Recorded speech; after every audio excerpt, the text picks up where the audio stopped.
The Detroit Lions' newest player, Tayon Arnold, who is a cornerback, picked in the first round. The Lions go up and get him. Well, he's been able to get to the facility. A lot of things have been happening. Is now we get to really hear from him. And man, I'm telling you what, he is the full package. And I'm going to break down things that he said. He owned the Detroit media in his first press conference. They asked those real, just kind of poking questions that are meant to just be that, and he just owns it. And I'll get into that in just a second. But I want to talk about what current players had to say about Tayon Arnold, plus what his coach, Nick Sabin, legend Nick Sabin, had to say about him, because it's like, yeah, what's Nick Sabin have to say, right? Like, talk about somebody, be like, I'm curious to know what Nick Sabin would have to say about this dude. So love everything about what he's doing. Let's take a pitch. Let's just look at I mean, last night was so epic for this guy. He comes out, he gets to be in with the fans, got the pink suit on. 275,000 people are cheering for him. Like, just so cool. So Tayon Arnold, here's what happened. Brian Branch comes right out on social media, is like, this dude, love this guy. A couple of quotes from him. We're talking about how well this guy is going to fit in, and how he's just going to be a great player for the Detroit Lions and for the city of Detroit. And we know that's the whole package with these guys. It's like, or the whole thing, right? We just don't want to grab anybody. It's like, you got to fit in. So I'm going to pull up some other things that he said here real quick. I thought I had these pulled up, but apparently I didn't. Oh, Twitter. Look at that. What's up, man? Looks so good with the hat on. I love it. So here's this guy right here. This is I think is that Nick Saban's wife? Okay, so I'm just going to jump to what Nick Saban had to say. So Nick Saban said, this dude's come over. He plays cards. Nick Saban said that his wife loves Tayon Arnold, and he said that's a big deal.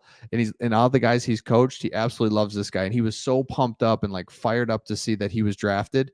So that's Nick Saban. Jahmyr Gibbs, Jamison Williams, Amon-Ra St. Brown. All these guys are like, yep, he fits. Then he goes up to the podium today to talk to the media. The media asks him to kind of compare himself to Quinyon Mitchell, and he's like, nope, not going to do that. He said, I didn't know that guy before, but he's a great player. I wish him all the luck, and I hope he kills it. He's like, the media tries to pit us two together because they're the top two corners. He's great. I'm great. Can't wait to see how well he does. Boom, done. It's like, okay. Then they're like, hey, yeah, Quinyon had a chance to transfer to Alabama, but he turned it down. Like, what does that have to do with anything? And he's like, that just shows his loyalty. If he would have came there, we would have been awesome. But I love the fact that he stayed at Toledo. Boom.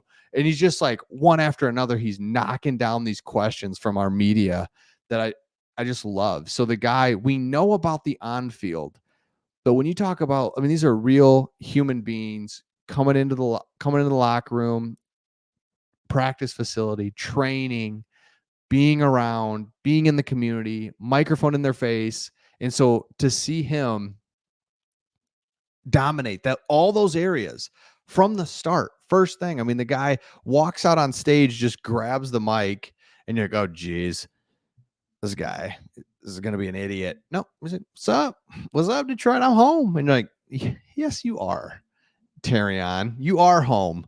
And that's what I absolutely love about this dude. And he had a really good interview with Kyle Brandt before the interview, and he was talking about people that he really helped him out, like a janitor back at his school. He talked about his mom on the red carpet. They had a little red carpet thing. He's like, man, but it's not fake. That's what I love. And that's what I was thinking about as I saw this, was when you talk about fake dudes, I think of Russell Wilson, and I also think of Cam Sutton.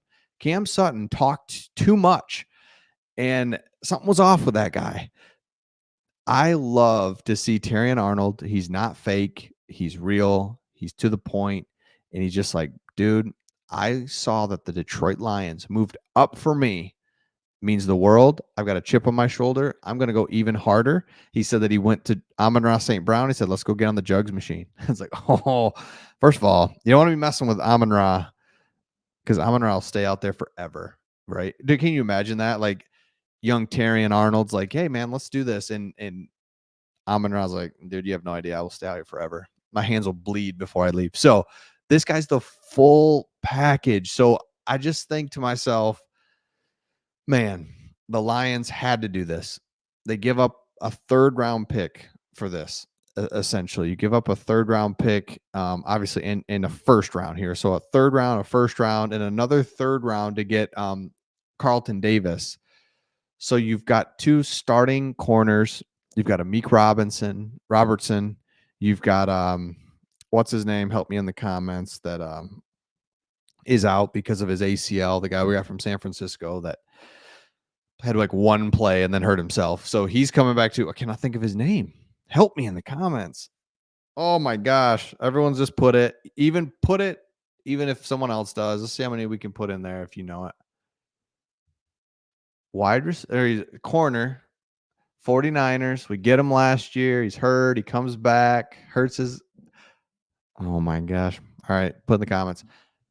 So I love this more and more and can't wait to see what the Lions do here in day number 2, as they have a second round pick that we don't pick for a while, but I think there's enough good players that it's going to be okay. So let me know your thoughts in the comments and we'll see all of you on the next one.